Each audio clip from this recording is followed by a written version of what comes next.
Just when I thought Toyotathon was done here at Omega, another one showed up, a Lexus. What's wrong with it? Let's find out. Let's get started.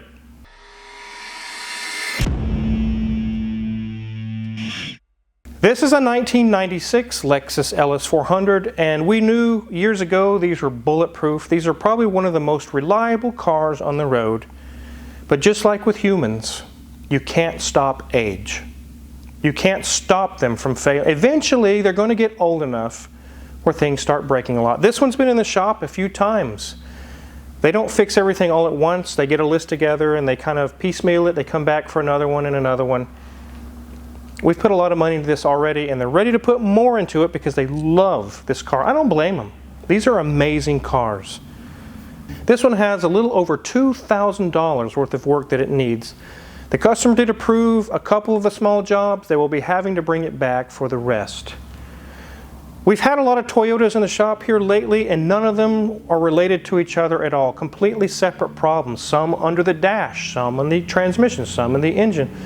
A lot of little things. It's just really strange how all at once a whole bunch of one brand. I have that sometimes. Sometimes it'll be Hondas. Sometimes it'll be Dodges. We've had a point here where we had tons of Jeeps and Dodge products all in here, full. I couldn't arrange that if I tried. I don't know. But anyways, let's take a look around this LS400.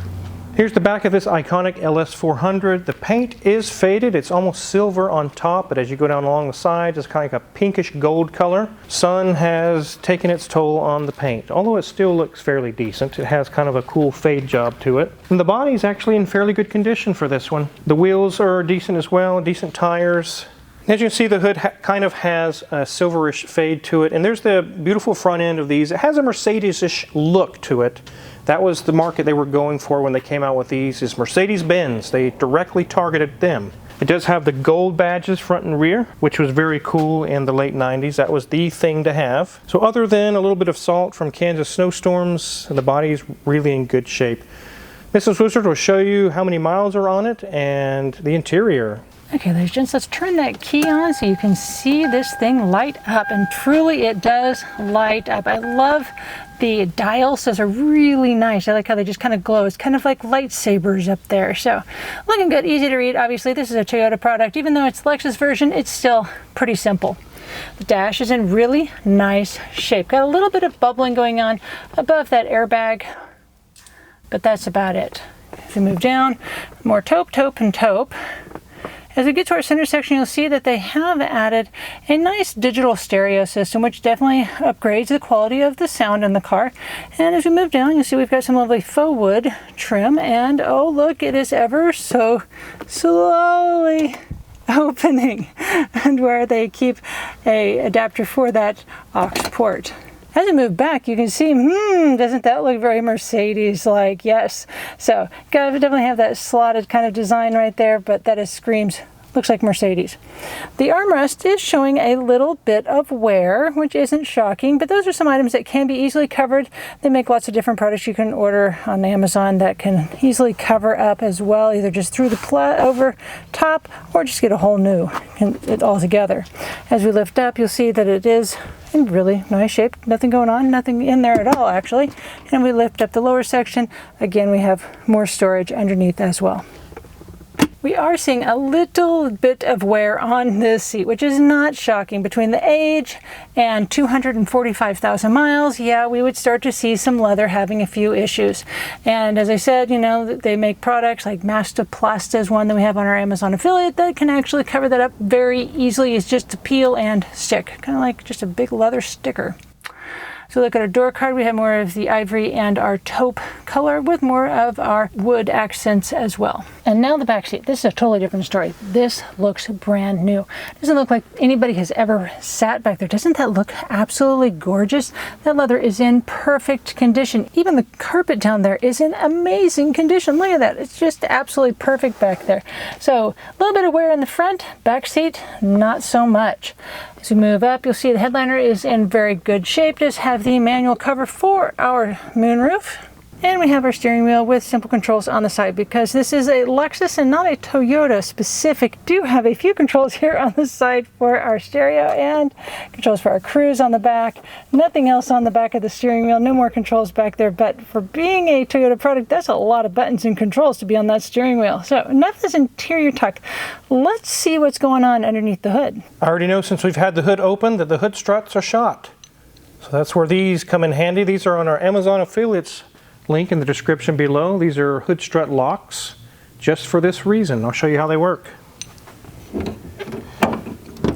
So open the heavy hood. If I were just to let it go, it would fall on me and could hurt me. But you put these on the shaft of the hood strut and it threads and locks in and holds it for you. You don't have to worry about damaging or hurting the surface of the hood strut because it's already dead. Who cares? So now, why is it here? The customer stated that when it's cold out, it takes forever to warm up. Almost not warming up. And finally, after they get to work, it starts to finally warm up. It was not getting good heater in the cabin. Also, the check engine light was on. So we did some checking, we let it warm up, and found out that even after quite a while of idling, the hoses kind of just the whole thing doesn't get very warm. The temperature gauge doesn't go up. And we found out why when Junior Mint removed the thermostat. After we let it cool down to cold temperature, he removed that cover and the thermostat is stuck wide open. So that's fairly easy. A thermostat's not so expensive on this. Actually, we got the go-ahead on the thermostat, only on a thermostat. Did let them know about the hood struts. They thought maybe later down the road they might look into that, but right now they just wanted the heat and they wanted to know, why is the check engine light on?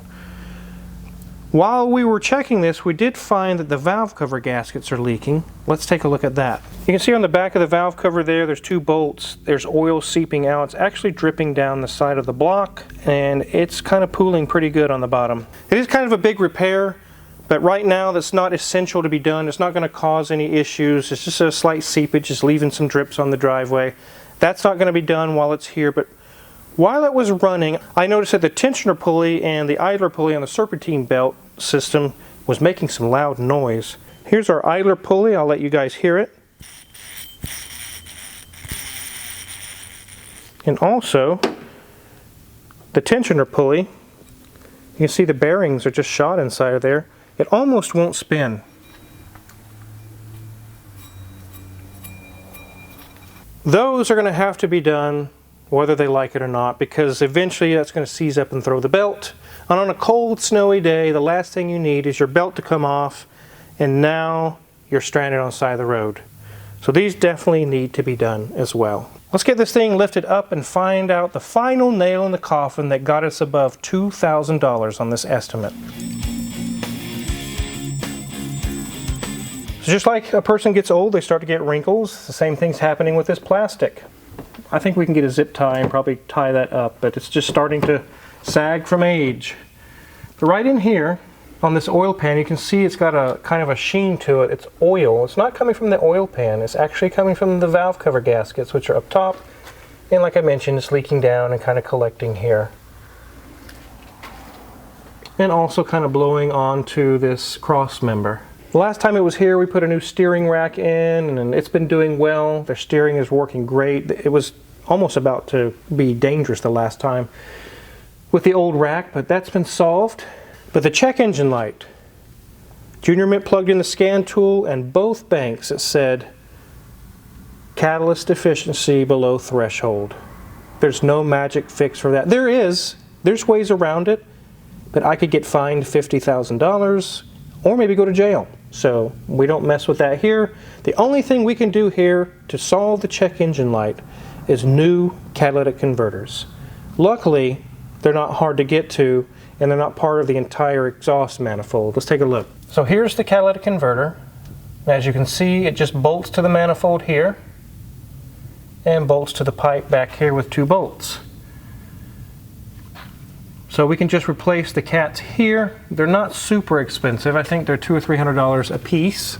When it comes to cats, I'm not going to do the cut and weld, cobble it together and try to pray and hope it works. I don't do that. I get the direct bolt in that matches up to these flanges. Those are a little bit more expensive, but it bolts right in. So both of these are bad. And until they're replaced, the check engine light will never, ever go away. And they come back to some dual exhaust, and it goes one all the way out the back, and then goes into two again. It's got a lot of mufflers. There's mufflers here and mufflers there. It's a Lexus. It needs to be quiet.